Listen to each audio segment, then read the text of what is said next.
प्यारे तलबा व तालिबात, अस्सलाम वालेकुम। उम्मीद करती हूँ आप सब खैरियत से होंगे। आज हम गुजराती के पीरियड में एक बहुत ही दिलचस्प टॉपिक देखने वाले हैं। अभी तक हमने कई सारे टॉपिक देखे जिसमें हमने पत्र लेखन, निबंध लेखन, अहवाल लेखन काफ़ी कुछ सीखा है। आज हम निबंध लेखन से मिलता जुलता एक टॉपिक देखेंगे जो बचपन से ही हमेशा हमें पसंद आता है। आप यहाँ देख सकते हैं कि यहाँ जो ये बैठे हैं ये कुछ बच्चों को सुना रहे हैं और यहाँ बच्चे बहुत ही ज़्यादा दिलचस्पी लेकर इनकी बातें सुन रहे हैं। तो आप सोच सकते हैं कि ये क्या सुना रहे होंगे, गैस कीजिए। यहाँ हो रहा है मतलब कि कहानी सुनाई जा रही है। आप समझ गए होंगे कि आज हम क्या सीखने वाले हैं। तो यहाँ बचपन से ही हमें कहानियाँ सुनने का बहुत ही ज़्यादा शौक़ होता है। कहानी सुनाई जाती है तो हम बिल्कुल मतलब कि बचपन में सब काम छोड़कर बहुत ही आराम से बैठ जाते थे और कहानी सुनने में हमें बहुत ही दिलचस्पी आती थी। तो अभी तक तो हमने कहानियाँ सुनी है, लेकिन अब कहानी लिखते कैसे है वो हम देखेंगे। तो आज हम देखेंगे वार्ता लेखन। वार्ता लेखन कैसे करते हैं, जो एग्ज़ाम में भी 4 मार्क्स का पूछा जाता है। तो एग्ज़ाम के ताल्लुक़ से हमें वार्ता लेखन किस तरह करना चाहिए वो देखेंगे। वार्ता लेखन करती वखते ध्यान में राखवा जेवी बाबतो। सबसे पहले तो जैसे हमने निबंध में देखा था कि निबंध लिखते वक्त हमें कौन कौन सी बातों का ध्यान रखना चाहिए, या पत्र लेखन लिखते वक्त या अहवाल लेखन करते वक्त, तो ऐसे ही बिल्कुल वार्ता लेखन करते वक्त, वार्ता लिखते वक्त, कहानी लिखते वक्त हमें कौन कौन सी बातों का ध्यान रखना चाहिए वो सबसे पहले देख लेते हैं। तो पहला, आपेला मुद्दाओं के रूपरेखा परती वार्ता ने बराबर समझी लो। जैसे मैंने आपको बताया कि निबंध से मिलता जुलता है ये वार्ता लेखन। तो जिस प्रकार एग्ज़ाम में निबंध में आपको मुद्दे यानी पॉइंट्स दिए जाएंगे, बिल्कुल उसी तरह वार्ता लेखन में भी आपको पॉइंट्स दिए जाएंगे और वो पॉइंट्स के दायरे में रहकर ही आपको वार्ता लेखन करनी है। तो जो भी आपको मुद्दे दिए गए हैं, पॉइंट्स दिए गए हैं, उसके आधार पर आपको कहानी को बराबर समझ लेना है, अपने माइंड में सेट कर लेना है। दूसरा है, मुद्दाओं के रूपरेखानो तमारी कल्पना थी विस्तार करो। शक्य होय त्या पात्र, प्रसंग, स्थल के समयनु वर्णन करो। यहाँ जो भी पॉइंट्स हमें दिए जाते हैं उसको हमें हमारी कल्पना से यानी हमारा जो भी हमारी सोच है उससे हमें उसका विस्तार कर देना है, उसको डिटेल में सोच लेना है और हो सके वहाँ तक पॉइंट्स के हिसाब से हमें उसके किरदार, जो उसका प्रसंग है, कौन सा वाक़या है और जगह और वक्त का भी मतलब के वार्ता लेखन करते वक्त ये सब बातें भी हमें वहाँ लिखनी है। तीसरा है, वार्तानी भाषा सरल और प्रवाही होवी जोईए। जैसे कि अक्सर हमने निबंध लिखते वक्त या अहवाल या पत्र लेखन लिखते वक्त भी मैंने आपको कहा है कि हमेशा जो है इस भाषा सरल यानी समझ में आए ऐसी होनी चाहिए और एक के बाद एक ऐसी होनी चाहिए कि हर वाक्य एक दूसरे से अनुबद्ध हो, यानी एक दूसरे के ताल्लुक़ से जुड़ा हुआ हो। तो वार्ता की जो भाषा है वो भी सरल और प्रवाही होनी चाहिए, जो सबको समझ में आए। ज्यां शक्य होय त्यां संवादों उमेरो।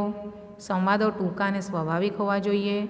यानी जब हम वार्ता के, कहानी के किरदार बनाएंगे तो वो किरदार कुछ न कुछ बोलेंगे भी, तो उन्हें संवाद कहेंगे।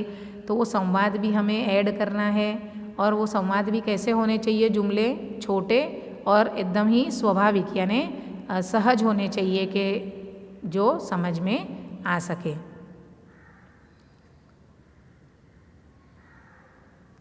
उसके बाद कुछ और बातें हमें ध्यान में रखनी है वो देख लेते हैं। वार्ता मोटे भागे भूतकाल में ज लखो। जैसे मैंने आपको बताया था कि अहवाल लेखन के वक्त मैंने आपको बताया था कि अहवाल लेखन भी हमेशा भूतकाल में ही लिखा जाता है। तो जो ये वार्ता है इसकी भी ये विशेषता है कि ये भी भूतकाल में यानी अतीत में, जो हमारा माजी है उसमें ही लिखी जाती है कि एक राजा था, उसने ऐसा किया था, या एक बुढ़िया थी। तो इस तरह हमेशा ये भूतकाल में ही लिखी जाती है। उसके बाद है वार्ताना मुख्य पात्र प्रसंग के उद्देश्य परથી તેને યોગ્ય शीर्षक आपो। तो यहाँ शीर्षक का भी महत्व है, उसके भी मार्क्स रखे जाते हैं। तो यहाँ आपको जो कहानी का जो मुख्य किरदार है या कोई मेन वाक़या है या जो भी कहानी से हमें सीखने को मिलता है उसके हिसाब से मुनासिब आपको हेडिंग शीर्षक भी देना है, जिससे अंदाज़ा आ जाए कि नहीं शीर्षक पर से ही हमें मतलब कि कहानी पूरी समझ में आ जाए। वार्ताમાં કોઈ બોધ રહેલો હોય તો તે વાર્તાને અંતે જણાવો। कहानी में अगर कोई सीख हो, कोई बोध रहा हो तो वो हमें कहानी के अंत में बताना है। लेखन में जोड़नी अने विराम चिन्हों ख्याल रखो। तो लिखते वक्त हमें हमेशा जोड़नी का ख्याल रखना है, जोड़नी की गलतियाँ नहीं करनी है। उसके बाद विराम चिन्हों का भी ख्याल रखना है। जैसे मैंने आपको बताया कि विराम चिन्ह अगर उसकी मुनासिब जगह पे नहीं हो तो अर्थ का अनर्थ हो जाता है। तो इस प्रकार कहाँ कौन सा विराम चिन्ह रखना है ये बात का भी आपको अच्छे से ध्यान रखना है। तो ये तो हो गई कि वार्ता लेखन करते वक्त हमें कौन सी बातों का ध्यान रखना है, तो वो हमने देख लिया। अब मिसाल के तौर पे एक वार्ता हम देखेंगे जिसके मुद्दे दिए गए हैं, उस पे से आपको अपनी सोच के हिसाब से इसका विस्तार करना है। एग्ज़ाम में बिल्कुल आपको ऐसे पॉइंट्स दिए जाएंगे, इसके ही हिसाब से आपको आगे की कहानी अपने मौलिक विचार से लिखनी है, लेकिन ये मुद्दों के दायरे में ही रहकर। तो सबसे पहले देखेंगे मुद्दा एक राजा, ऐश आराम वाली जिंदगी, ऊँघ न आववी, चिंता थवी, अनेक प्रकारनी दवा कराववी, अनेक वैद्योने बोलाववा, निष्फળતા, एक वैद्यनी युक्ति, जादुई गेडी दड़ो अने दवानी भूकी राजाने आपवा, गेडी दड़ानी रमतथी रोग दूर थवो, वैद्यने इनाम बोध। यहाँ ये जो मुद्दे दिए गए हैं ये आपको बराबर ध्यान से पढ़ लेने हैं और ये मुद्दों के हिसाब से ही अपने माइंड में इसकी रूपरेखा आपको तैयार कर लेनी है। ये कहानी पूरे अपने मौलिक विचारों से आपको तैयार कर लेनी है और भूतकाल में ही लिखनी है। तो सबसे पहले तो जब हम मुद्दे पढ़ेंगे तभी हमें इसका जो शीर्षक है वो ख्याल आ जाएगा कि श्रमनु महत्व, श्रम यानी कि मेहनत, परिश्रम, तो उसकी क्या अहमियत है हमारी ज़िंदगी में। तो ये जो मुद्दा है उस पे से हमने विस्तार किया कहानी का, वो देखते हैं। जैसे बताया कि भूतकाल में होनी चाहिए। तो एक राजा हतो, एक राजा था, तेने बुद्धिशाली अने शाणो प्रधानमंत्री हतो। उस राजा के दरबार में एक बहुत ही बुद्धिशाली और बहुत ही होशियार प्रधानमंत्री था। ते राज्य वहीवट कुशलताथी चलावतो। जो प्रधानमंत्री था उसने मतलब कि जो राज्य का कामकाज था वो बहुत ही अच्छे से संभाल लिया था, इसलिए आथी राजा निश्चिंत था। तो इसलिए राजा को बेफिक्री थी, वो बहुत ही निश्चिंत था, उसे कोई चिंता नहीं थी। तेने राज्य में कई कामकाज करवानुं रहतुं नहीं, राजा को कोई भी कामकाज करने की ज़रूरत नहीं रहती। ते ऐश आराम वाली ज़िंदगी जीववा लाग्यो, बहुत ही आराम से वो ऐशो आराम वाली ज़िंदगी जीने लगा बेफिक्री से। काम करे तो खादेलू पचे, थाक लागे अने ऊँघ आवे।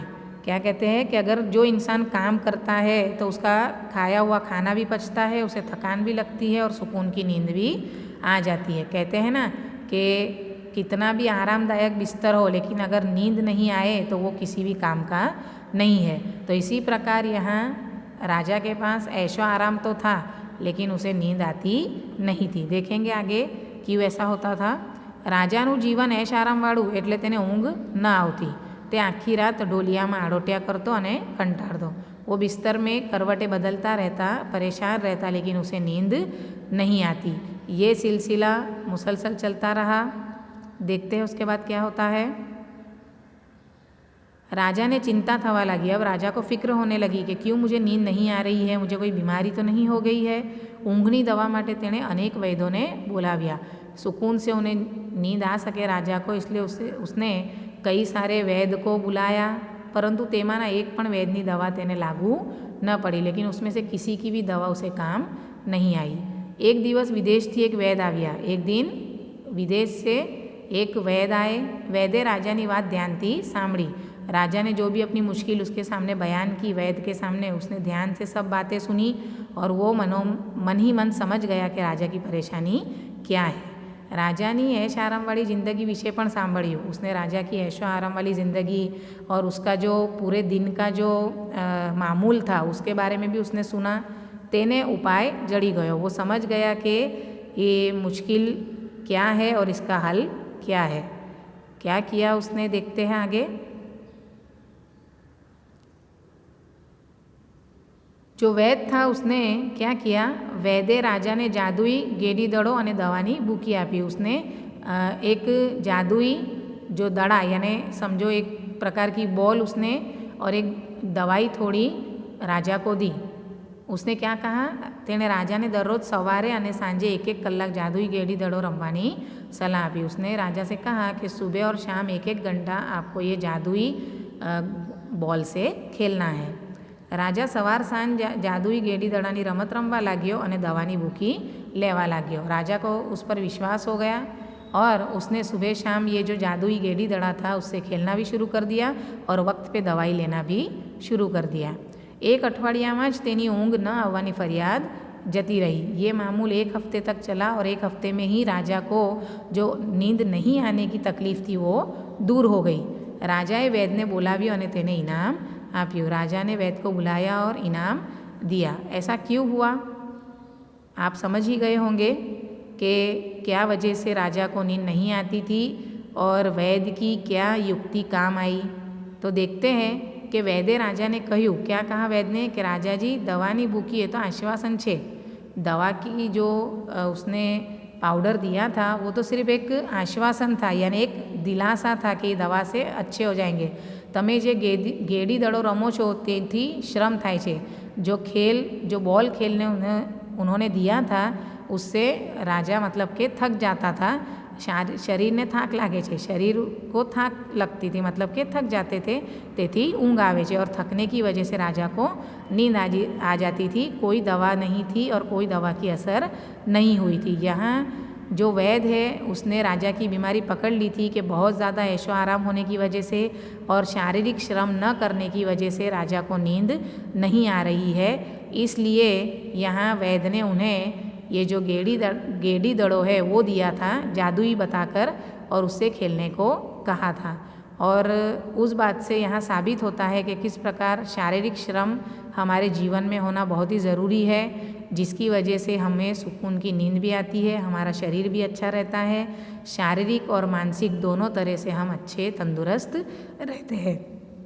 तो यहाँ बोध हमें वही मिलता है, बोध यानी सीख। तो ये कहानी से हमें क्या सीख मिलती है, शारीरिक श्रम 100 रोगों श्रेष्ठ इलाज है। जब इंसान शारीरिक श्रम करता है, मेहनत करता है तो वो 100 रोगों से दूर रहता है। तो शारीरिक श्रम जो है वो 100 रोगों का सबसे बेहतर इलाज है। इसलिए हमें भी हमेशा मेहनत करनी चाहिए, तो हमें भी सुकून की नींद आएगी और जो हमारी सेहत है वो अच्छी रहेगी, ज़हनी तौर पर भी और जो जिस्मानी तौर पर भी हम सेहतमंद रहेंगे। तो उम्मीद करती हूँ कि ये वार्ता लेखन आपको समझ में आए होंगे। नेक्स्ट पीरियड में और दूसरी वार्ता देखेंगे। तब तक के लिए अल्लाह हाफिज़।